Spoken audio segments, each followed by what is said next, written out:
Hello everybody and welcome to the Planeswalker Gallery. My name is the Magic Man Sam, I'll be your host, and this is a new video series brought to you guys by GatheringMagic.com and CoolStuffInc.com that will showcase all the sweet creative products that you guys are putting out in the multiverse. This video series will showcase anything from fan art to card alters to sculptures to heck, even anything that Liliana of the Veil would eat in her free time. So without further ado, let's look at some sweet creative works.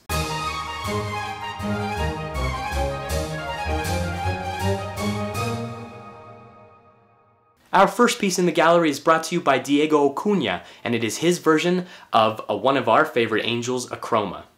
He's calling this Akroma Angel of Calm, and based on all the color work, the flowiness of her garments, the light descending from behind her, and her general stature of being a harbinger of peace, I would say he nailed the calm attitude perfectly. This is a sweet new take on Akroma, who's already been featured as a red angel and a white angel, and this can clash somewhere in between. Akroma Angel of Calm. Wouldn't it be nice to see this in M15 on a blue card? Our next showcase in the gallery will appeal to all you woodworkers and sculptors out there. What we have are a series of deck boxes based upon H.R. Giger's art and style. H.R. Giger just passed away recently, and he's best known for his work with the Alien series, and having a very deep and dark and grotesque type of horror style. Travis Horton decided to take this style and adapt it into a series of deck boxes that are titled H.R. Giger Tribute Deck Boxes, that each correspond to a mana symbol color, with silver etchings and very thin lines, all coalescing to the top, which features a sort of gummy mouth-type structure with 4 teeth sticking out and a couple of holes where some dice can be held. These deck boxes are very finely crafted and are an absolute home run in taking what H.R. Giger made and turning it into a beautiful storage space for all your cards. So I love the detail, Travis, very well done, and H.R. Giger would definitely be proud. On express elevator to hell, going down.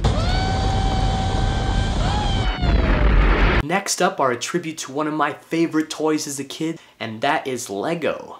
And admittedly, I would still love to play with these as an adult. An unknown artist decided to take 3 of Magic's most iconic Planeswalkers and turn them into Lego characters. And the results are so good.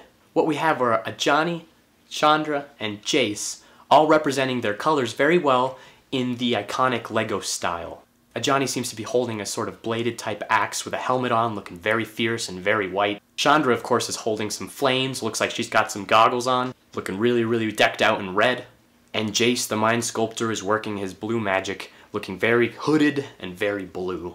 These guys are an absolute knockout. I have no idea who did them and how they did them, but these would go directly into my Lego collection. I love art that can combine 2 completely different worlds and make them very cohesive and work together, and these Lego figurines do exactly that. The next piece comes from the MagicTCG page on Reddit, and very similarly to the Lego sort of mashup, we have a wrestler in the form of the Undertaker looking a lot like one of our favorite Planeswalkers ever, Jace. Look at him, can you imagine? Undertaker, the mind sculptor. Wielding blue mana, very hooded, looks exactly like Jace. This is a gorgeous manipulation of 2 completely separate worlds that work together very well, and this dude would be a beast in the ring. The Undertaker Jace mashup, fantastic addition to the Planeswalker gallery. Next up are a series of full altered cards done by Klug that are very stylized, very cohesive, and very good looking. Starting with Time Walk, we have an image of a completely different looking card. The detailed ring work around the central figure adds a lot of motion and fluidity to the centerpiece. And his color choices are remarkable. I mean, I don't know how you can get this detailed on a tiny little canvas the size of a card, but Eric's doing it right. His second card is Hatred, and it looks like it could be torn right out of Dante's Inferno. We have an angel, sort of demon looking very much in despair, drawn in a very archaic style, just black and white with a lot of etched lines. And just like his Time Walk altar, Eric is very successful at making sure all the pieces of this card tie together. I mean, the line work is unbelievable, and the flavor is a total knockout. His third and final card in his series is Azusa, Lost But Seeking. Bringing out a lot of the greens in the background makes this card look very vibrant, and all the browns and the light skin textures in the front make Azusa look like she came straight from a tree. Again, all the tiny line work, especially around her shoulders and her hair, makes me just wonder how the heck you can get this detailed on such a small space. So all 3 of these cards together are highlights of Eric's style, his color choice, and his knack for bringing out the flavor and feel of each card. Very well done, Eric. Love these cards. Alright, our final feature in the Planeswalker gallery for this month is coming at you in the form of cosplay. What we see here are, again, some of Magic's most iconic Planeswalkers in the form of Jace, Chandra, and this time Liliana. These three cosplayers look awesome! The detailed work on their costumes, especially around Jace's midsection and Liliana's crown, along with Chandra's glove and goggles, show that these guys definitely put a lot of time and commitment into their work. And of course, since I'm such a sucker for color, if you squint your eyes and look at them, you can definitely tell which color they represent. The costumes are awesome, out of this world, and I have just tons of respect for people that can take theater and put it into the nerd world in the form of cosplay, and pretty much embody that character. And you can see this perfectly in their facial expressions. Liliana looks like she's up to no good, Chandra's ready to burn everything, and Jace is already in my head.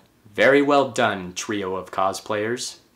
Alright everybody, that's it for the first episode. I will leave you right now with one of my favorite parodies of anything ever. Gotham City by ThirdOfClubs. A card that could definitely belong in the Unhinged set takes the world of Batman and puts it into Magic. The card says, tap to add to your mana pool one color of the mana you deserve, but not the one you need. Gotham's hero in the land of the multiverse. Thanks for joining us guys, we will see you next time in the Planeswalker Gallery.